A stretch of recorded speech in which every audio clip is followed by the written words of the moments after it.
I don't want people to see this because I don't like the way I am.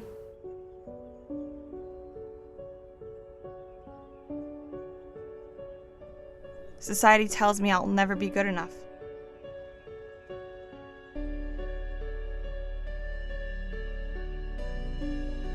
I hate what I see in the mirror.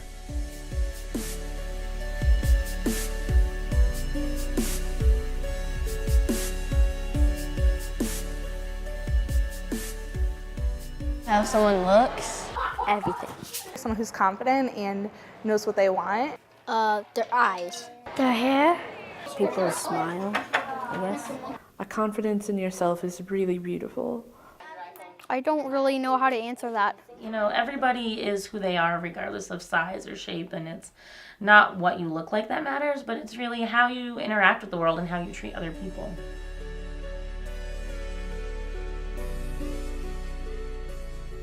Our body image is really affected by many different things. Media, by family, by your culture, by friends, by even healthcare. So for example, you'll see a Men's Health magazine and it'll be a huge picture of a guy with abs. And that's the first thing that you see. And that does give us a false sense of, you know, what people are supposed to look like, even from the healthcare perspective.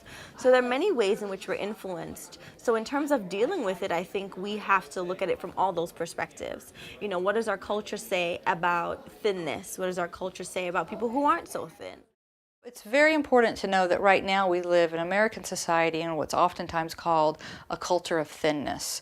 So there's an enormous amount of pressure for women, particularly young women, to be thin. And sometimes that comes at a cost that's really detrimental to someone's health. The images that women see in the media are oftentimes not real bodies that you see. They're not real human bodies.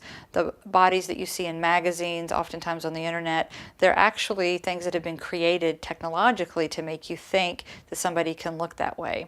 So sometimes you're striving for something that's not even real to begin with.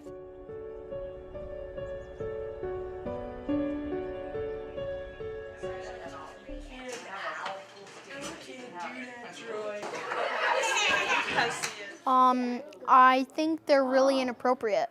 They want to look better when it actually doesn't make them look better. But mostly I don't really like them because some of them are inappropriate for kids, and a lot of kids read magazines. Sometimes I don't really pay attention to magazines that much. Just because that's not really who they are. And so they're trying to make themselves look more pretty than what they actually are. I think Photoshop is nice if you're doing an artwork, but not to edit someone's body image, because then it almost goes to them that they're not okay with the way they are and they should be completely confident with who they are.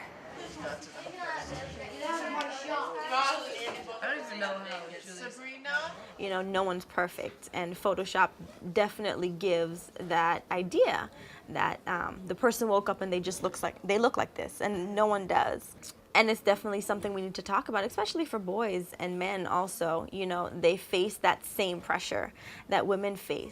Now let's crown your incredible hair. Beautiful. Jewel hair mermaid Barbie with the longest beautiful hair.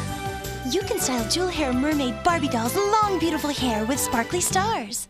Well, I mean, if Barbie was real, she would fall over, or her neck would snap. I mean, her proportions are crazy. And at the same time, I was a kid, I played with Barbies. I mean, I think Barbie is unrealistic as to what women look like, but at the same time, it's a toy. It was a nice toy for young girls, but I think it showed a lot of unrealistic images, as did Disney characters.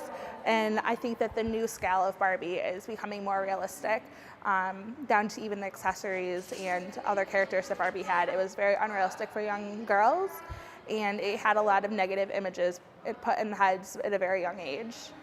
I don't like them. They're not fun. They're just dolls. And I know I was looking at an image on the internet with a G.I. Joe doll, and it shows the original G.I. Joe, and over the years how much bigger he got in terms of the muscle.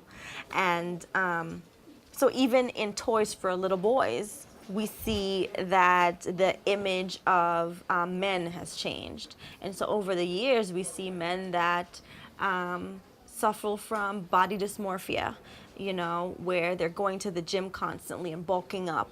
Or even now we see male models that are a lot skinnier than they used to be, maybe back in the 60s or the 70s. So now for men, maybe the epitome of beauty for a man is to be super skinny in super skinny jeans, you know, so both sexes struggle.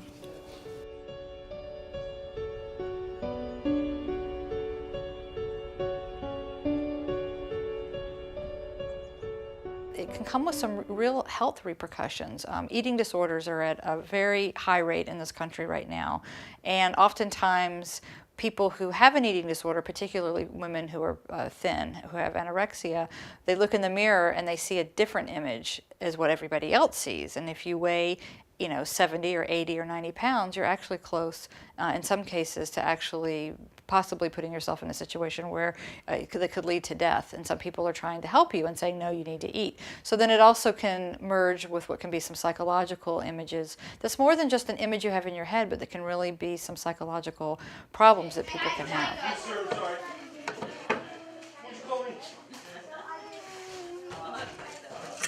Don't say you're ugly because that's not nice and you're treating yourself bad.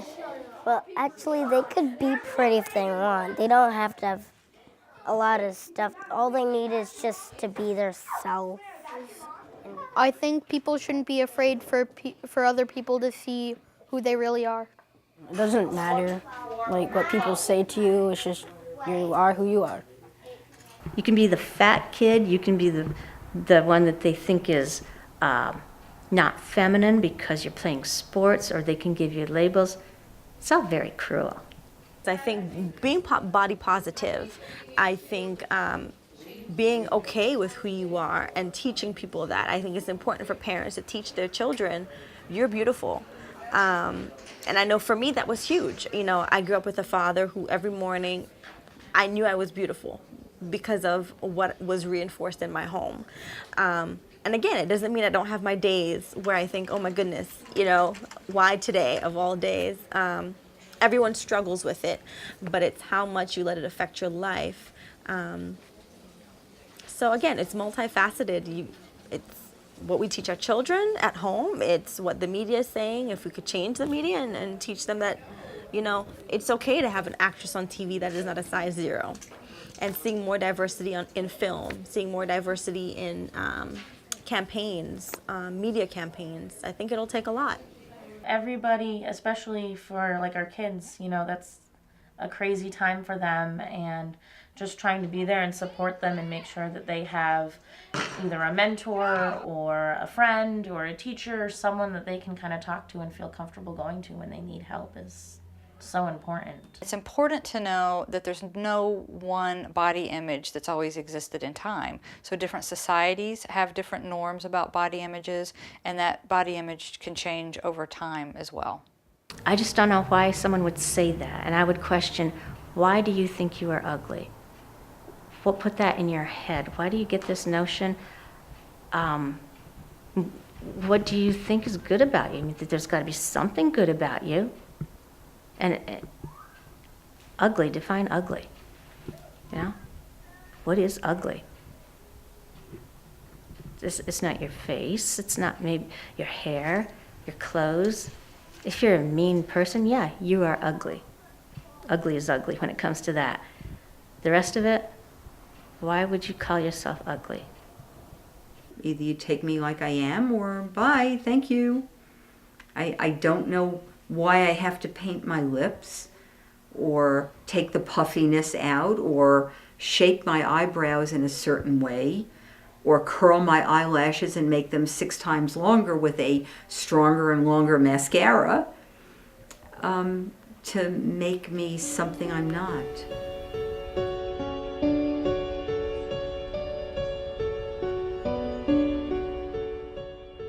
I love the way I look.